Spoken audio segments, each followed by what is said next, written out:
Hello friends, છેલ્લા લેક્ચરમાં આપણે કાર્બોક્સિલિક એસિડ ચાલુ હતું, 38 પ્રશ્નો જોયા. હવે આગળ જઈશું.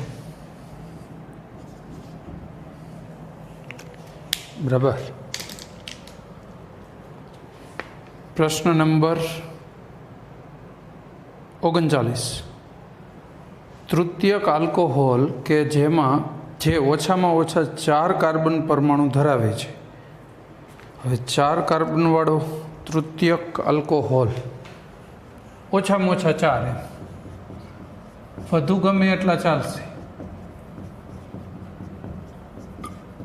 આ તૃતીયક આલ્કોહોલ જેમાં ઓછામાં ઓછા આપણે કાર્બન લીધા. હવે આનું ખૂબ ઝડપથી ઓક્સિડેશન કરતાં એ શું આપે છે એવી માન્યતા છે, એના આગળથી શું મેળવવું છે?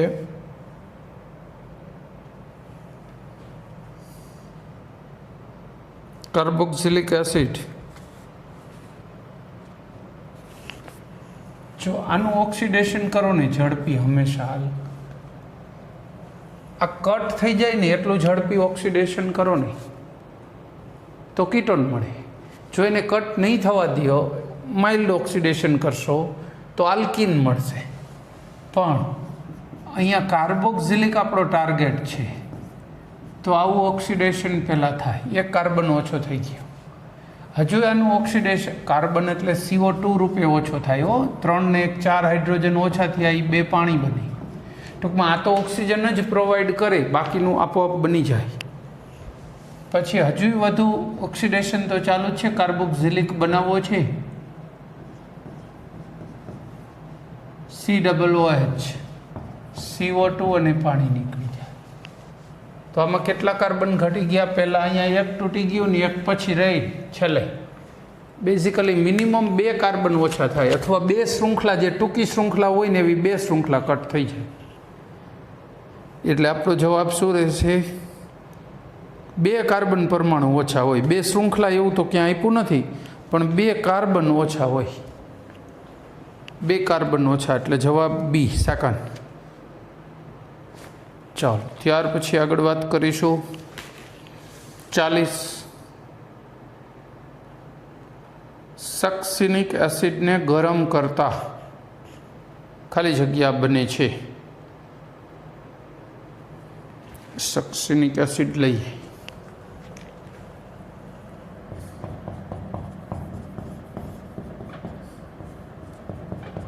CH2COOH. અને ગરમ કરો, પાણી દૂર થાય, OH ને H, શૃંખલા પૂરી થઈ જાય, તો આવું બની જાય CH2CO, CH2COO. સક્સિનિક એનહાઇડ્રાઇડ, સક્સિનિક એનહાઇડ્રાઇડ બની જાય. એટલે આપણો જવાબ રહેશે એ, સક્સિનિક એનહાઇડ્રાઇડ. પાણી દૂર થઈ ગયું. ચલો, પછી 41. પ્રક્રિયામાં સંયોજન C કહેવાનું છે. આપણે પ્રક્રિયા જોઈ કાઢીએ, વારાફરતી બનાવવી પડશે પ્રોડક્ટને.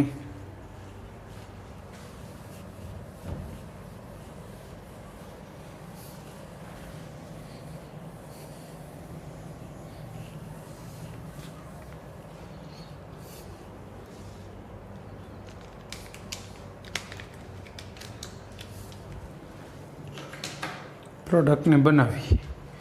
સૌથી પહેલું ફિનોલ લઈને સ્ટાર્ટ કરવાનું છે. ચલો, આ ફિનોલ. પછી જે બનશે એ આગળ જોતા જઈશું. એની NaOHમાં ઓગાળવાનું. ચલો, NaOH. તો શું બનવાનું છે? ONA, sodium phenoxide. આ આપણું A. પછી CO2,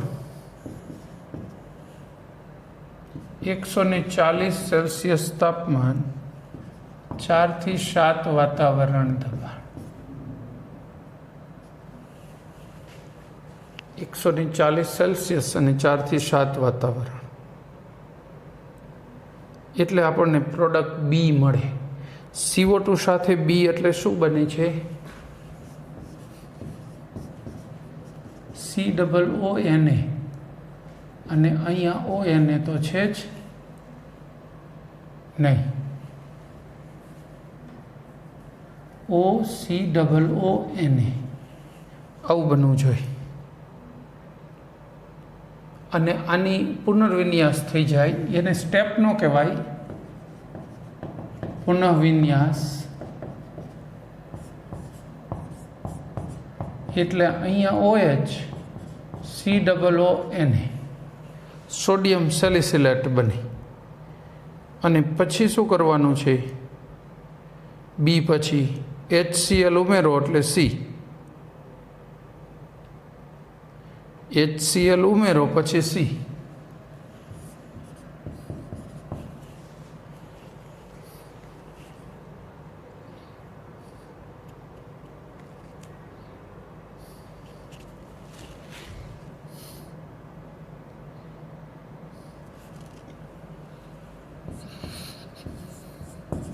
NaCl can be removed.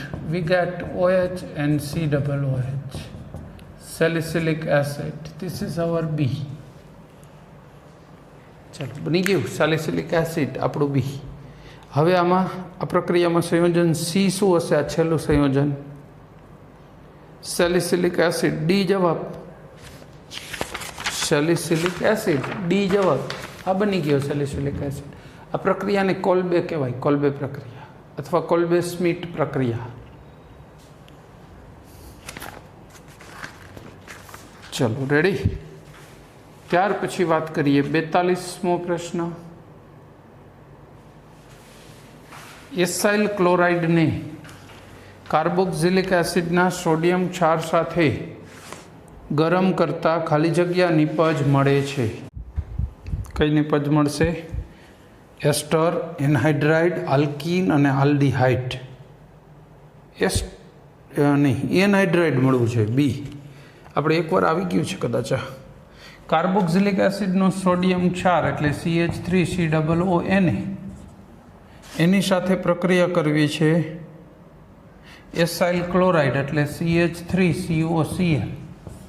આની પ્રક્રિયા કરાવો એટલે કંઈ ઉમેરવાની જરૂર નથી. NaCl એમનેમ દૂર થઈ જાય, કંઈ પણ ઉમેર્યા વગર, કારણ કે એસિડ ક્લોરાઇડની એટલી સક્રિયતા હોય. એનહાઇડ્રાઇડ બની ગયું, બી જવાબ. એનહાઇડ્રાઇડ બરાબર. ચલો ત્યાર પછી આગળ વધીશું. 43મો પ્રશ્ન.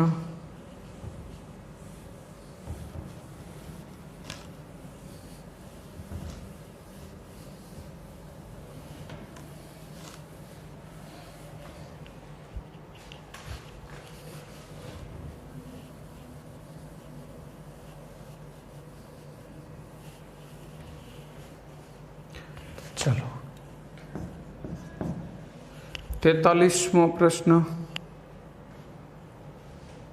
એક પ્રક્રિયા આપી છે, એમાં એક્સ ને વાય કયા સંયોજન હોઈ શકે એ શોધી દેવાનું છે. અહીંયા આપણને છેલ્લે જળ વિભાજન, હાઇડ્રોલિસિસ એટલે જળ વિભાજન બરાબર, એના અંતે શું મળે છે? મુખ્ય પ્રોડક્ટ CH3COOH અને MgOH આમ મળે છે. તો એક્સ અને વાય કયો હોઈ શકે? તો પહેલાં તો આ શેમાંથી બનવાના ચાન્સ છે? જો CH3COOMgI આમ હોય ને, એમાંથી આ બને જળ વિભાજનથી. આ શેમાંથી બન્યું હોઈ શકે? જો CH3MgI ની CO2 સાથેની પ્રક્રિયા, CO ડબલ બોન્ડ CO2 સાથે. તો હવે આપણને મળી જશે, જો આ આપણો X છે, આ આપણો Y છે. તમારે તો X જ જોવાનો છે ને, કયો X છે? CO2, બી જવાબ. CO2 હોય તો બી જવાબ. ચાલો ત્યાર પછી 44.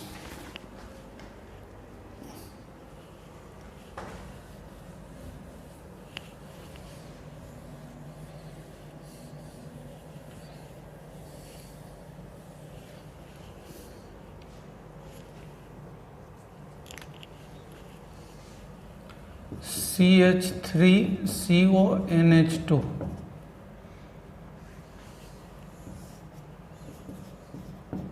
NaNO2 અને HCl એટલે બેઝિકલી જળ વિભાજન કર્યું. જળ વિભાજન નહીં, ડાયઝોટાઇઝેશન. યસ, NH2 હોય ને એનું રૂપાંતરણ OHમાં થઈ જાય ડાયઝોટાઇઝેશનમાં. ખ્યાલ ખરો? આ ડાયઝોટાઇઝેશન થઈ ગયું, HNO2 બને, આમાંથી ડાયઝોટાઇઝેશન કરી નાખે, OHમાં રૂપાંતરણ, CH3COOH N2 અને પાણી. બસ એસિટિક એસિડ મળે, એ જવાબ. એમાઇડમાંથી ડાયઝોટાઇઝેશન કરો તો એસિડ મળે, અને આની એમોનિયા આરે પ્રક્રિયા કરો તો પછી ગરમ કરો એટલે એમાઇડ મળે.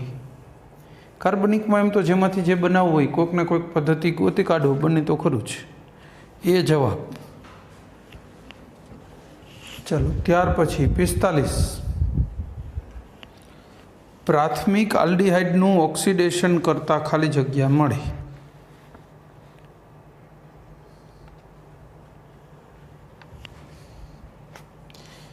આલ્ડીહાઇડ તો પ્રાથમિક, દ્વિતીયક એવું ક્યાં કરીએ છીએ, એમાં એવી જરૂર નથી.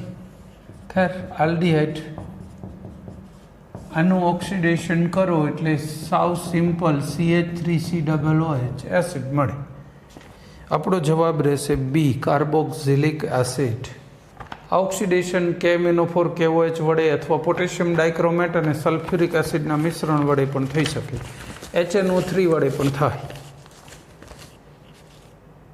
ચલો, ત્યાર પછી 46. ટોલ્યુઇન.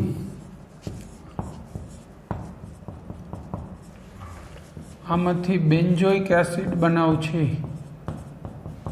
આમ તો આ ઓક્સિડેશન કોના વડે સારી રીતે થશે?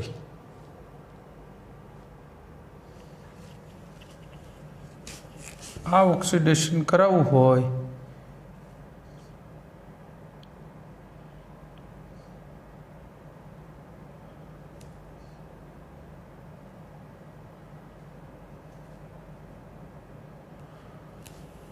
KMnO4 થી નહીં થાય, અથવા K2Cr2O7 સલ્ફ્યુરિક, તો બંનેમાં જોશે. પણ આ તો ન હોય તો ચાલે, એ તો કેટાલિસ્ટ છે. ઓક્સિડેશન વાસ્તવમાં આ બેમાંથી એક કરે છે, બે ચાલે. એટલે આપણો જવાબ રહેશે ડી, લાસ્ટ વન. ઓક્સિડેશન બેથી થાય. ટૂંકમાં સલ્ફ્યુરિક ના નાખો તો ચાલશે, આ અથવા આનાથી થશે, પણ એકલા સલ્ફ્યુરિકથી નહીં થાય. એટલે સી તો આવે જ નહીં, એ અને બી આવી શકે, એટલે ડી જવાબ. ચલો આગળ વધીશું.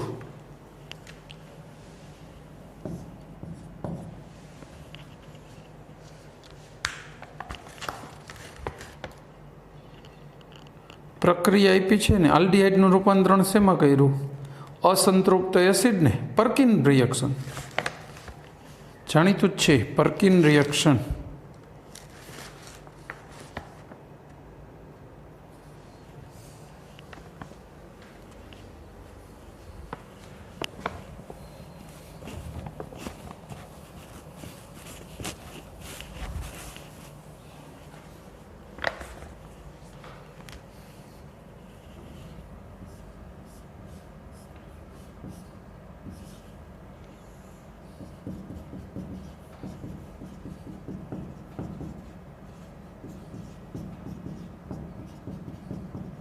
એનહાઇડ્રાઇડ ઉમેરવાનો, સોડિયમ સોલ્ટ અને H3O+. ડાયરેક્ટલી આમાંથી CH double bond CH COOH. બરાબર, આવું મળે.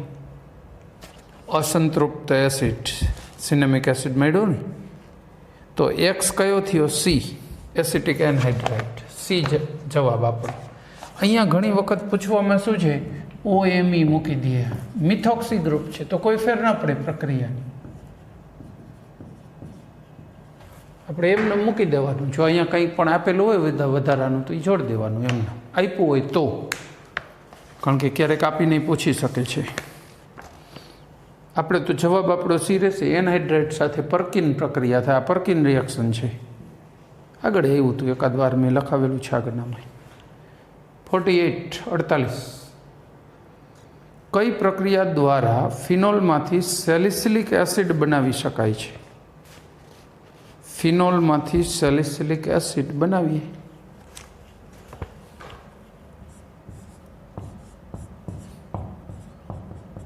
આ ફિનોલ. હલો, રિમોટિમાન, કોલ્બે વિદ્યુત વિભાજન અને એક પણ નહીં.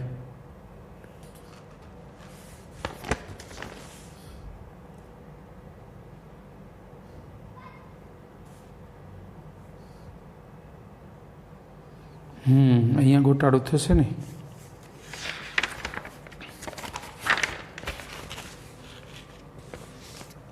આમાં છે ને, જો કોલ્બે સ્મિથથી નહીં બને અને રિમોટિમાનથી નહીં બને. કોલ્બે સ્મિથ અથવા રિમોટિમાન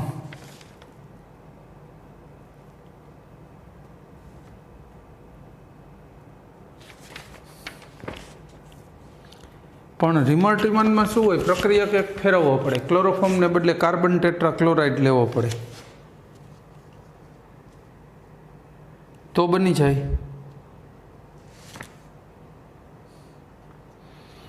અને કોલ્બે પ્રક્રિયામાં પણ બને છે. કોલ્બે હમણાં આપી હતી. ફિનોલ લેવાનો, એને ઓએચમાં ઓગાળવાનો,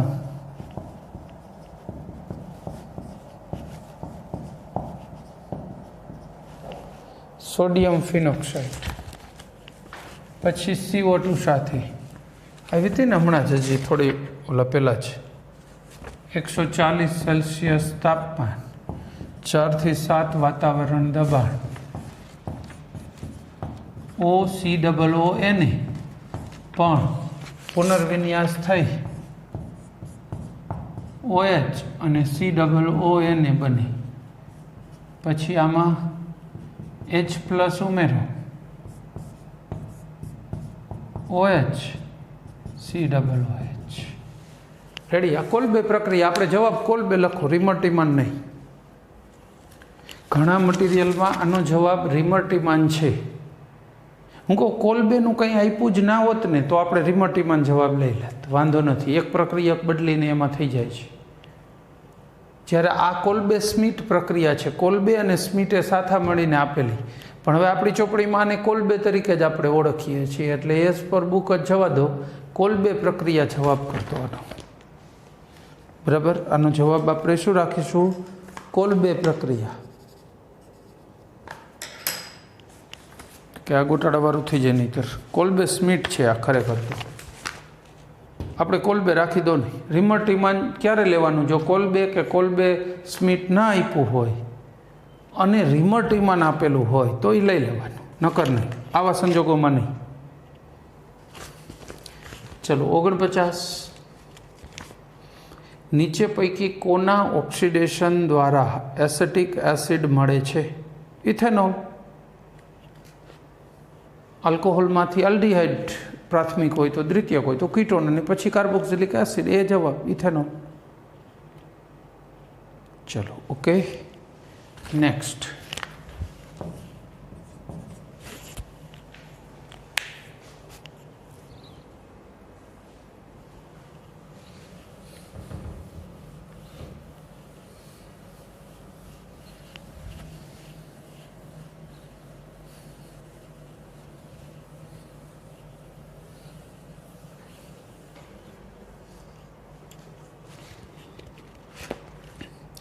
નીચે પૈકી કયા એસિડ, પહેલો પ્રશ્ન, નીચે પૈકી કયા એસિડનો વિયોજન અચળાંક સૌથી ઓછો છે?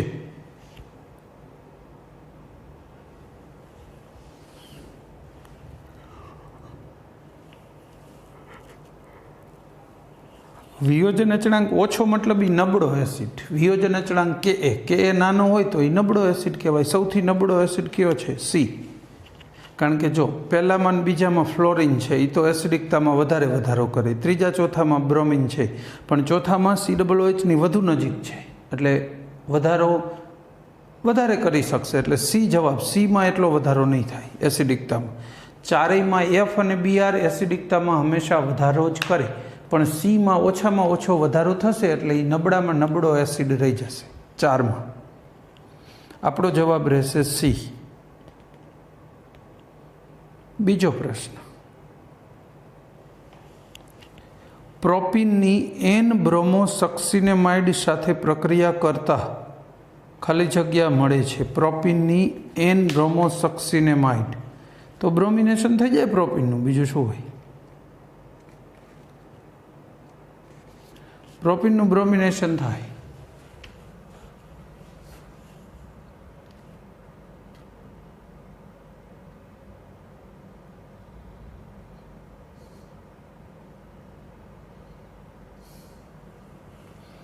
આ પ્રોપીન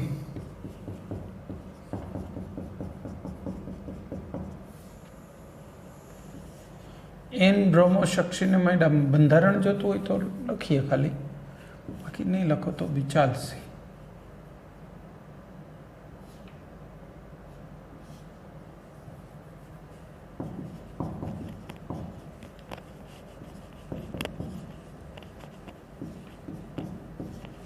એન બ્રોમોસક્સિનેમાઇડ રેડી.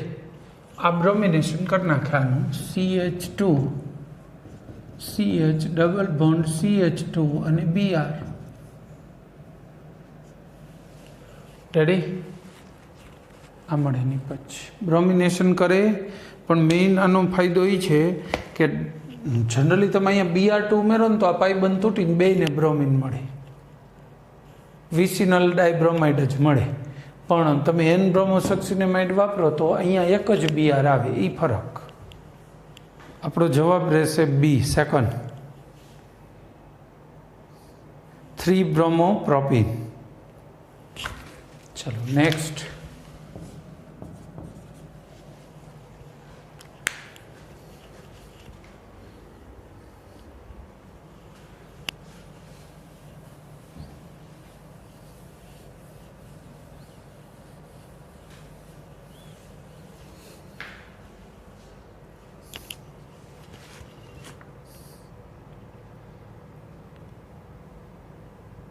ત્રીજો પ્રશ્ન, રિમર-ટ્રીમાન પ્રક્રિયા દ્વારા મેળવેલ કાર્બોક્સીફિનોલનું ઝીંક પાવડર દ્વારા ડીઓક્સિડેશન કરતા કયું સંયોજન નિપજ તરીકે મળે છે?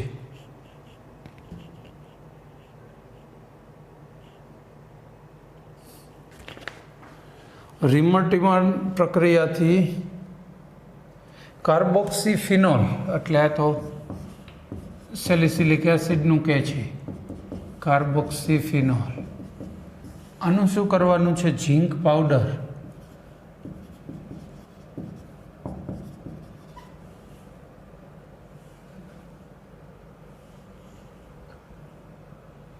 જેનું નીકળી જાય, ઓક્સિજન દૂર થાય, આ એચ થઈ ગયો, એચ તો અહીંયા આવી જાય, પૂરું થઈ જાય, C ડબલ હોય બેન્ઝોઇક એસિડ. આ ડીઓક્સિડેશન કહેવાય ને, ઓક્સિજન દૂર કર્યો એટલે. ઝીંક પાવડર સાથે ગરમ કરો એટલે બેન્ઝોઇક એસિડ બને, OH ગાયબ થઈ જાય. તો આપણો જવાબ રહેશે ડી, બેન્ઝોઇક એસિડ. ચલો રેડી. ત્રીજામાં પછી ચોથામાં જોઈએ. ચોથું,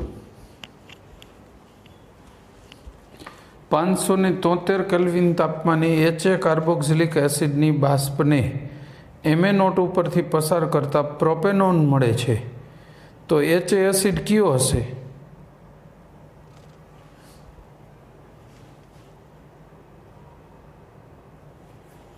જો પ્રોપિયોનિક એસિડ નહીં હોય તો પ્રોપેનોન ન બને.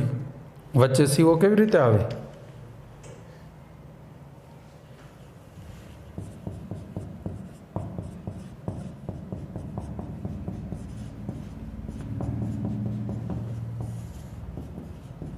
MnO2 573 કેલ્વિન તાપમાન.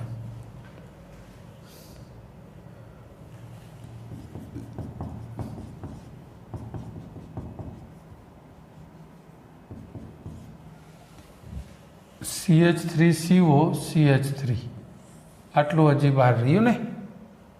આ ઓક્સિડેશન છે એટલે એક ઓક્સિજન અને આપશે 2 હાઇડ્રોજન એટલે પાણી બની જાય ને એક CO2 છૂટો પડી જાય. CO2 અને પાણી અને પછી એસિટોન બની ગયો. જો એટલે અહીં લીધેલો એસિડ કયો હશે? Ethanoic acid. બી જવાબ સેકન્ડ. ચોથાનો જવાબ બી. પછી પાંચમું, નીચે પૈકી કયો પ્રબળ એસિડ છે? હવે આપ્યા છે એમાં પ્રબળ ગોતવાનો છે. જેમ હેલોજનની સંખ્યા વધતી જાય તો એસિડને વધુને વધુ પ્રબળ બનાવે. ટ્રાયક્લોરો એસિટિક એસિડ સૌથી પ્રબળ છે. ડી જવાબ. એના પછી વાત કરતા હોય તો એ આવે, એના પછી બી આવે ને સૌથી નિર્બળ એટલે સી. બરાબર. છઠ્ઠો પ્રશ્ન, ઓરડાના તાપમાને ઇથાઇલ એસિટેટ ખાલી જગ્યા હોય છે. ઇથાઇલ એસિટેટ પ્રવાહી. એસ્ટર થયો ને ઇથાઇલ એસિટેટ એટલે. હા, તો એસ્ટર રૂમ તાપમાને પ્રવાહી હોય ઇથાઇલ એસ્ટર. ચલો આગળ વાત કરીશું.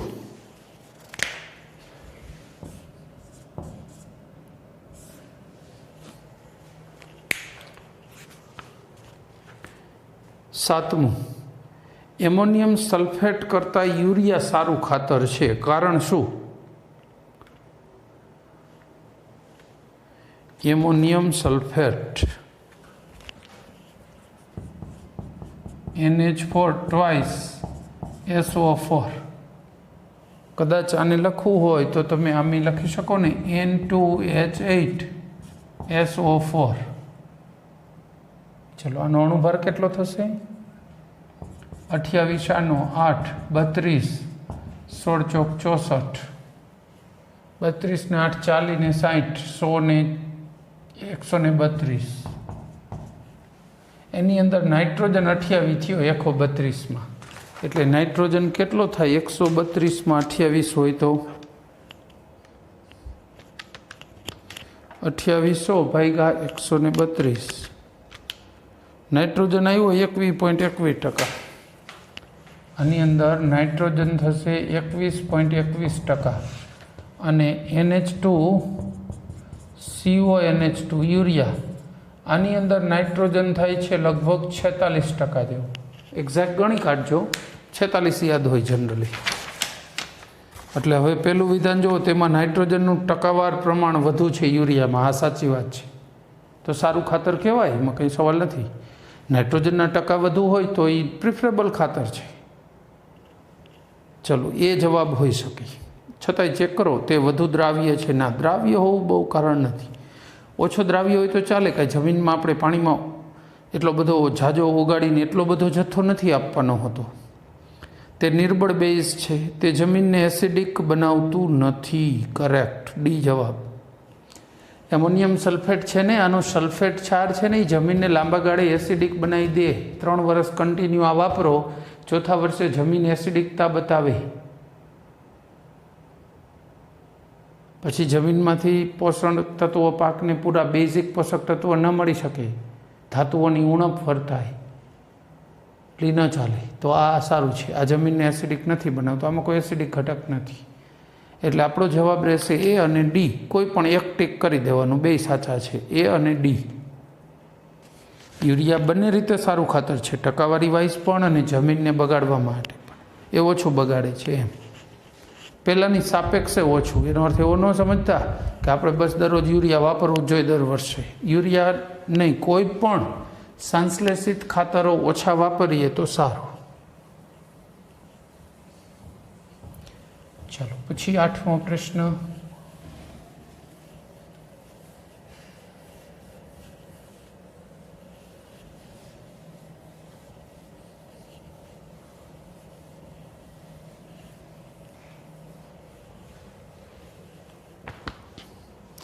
એસિટેમાઇડની પાણી સાથેની પ્રક્રિયા ખાલી જગ્યાનું ઉદાહરણ છે. એસિટેમાઇડ બને છે શું, એના આધારે ખ્યાલ આવી જશે. જો આપણે એકવાર આ પ્રક્રિયા આવી ગઈ, ક્રેક કરે, આને OH મળે ને આને H મળે. હવે કયો જોઈએ આ પ્રક્રિયા જળ વિભાજન. પાણી સાથે પ્રક્રિયા થઈ ગઈ, જળ વિભાજન કહેવાય. બી જવાબ, 8માનો જવાબ બી.